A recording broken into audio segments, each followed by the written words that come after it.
Okay, so this is the nursery for all the vegetable seedlings, and we've got some tomato plants ready to go in the ground.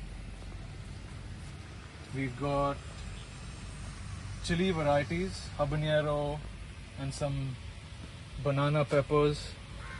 We've got some basil there, coriander, and this is a trial run of our hydroponic lettuce. It's coming along so far.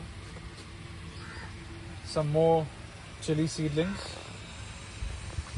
about 10 different varieties of chilies we're looking to plant over here.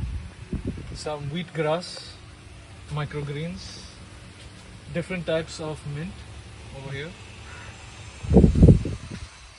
Some overdone lettuce seedlings, we'll be transplanting them soon.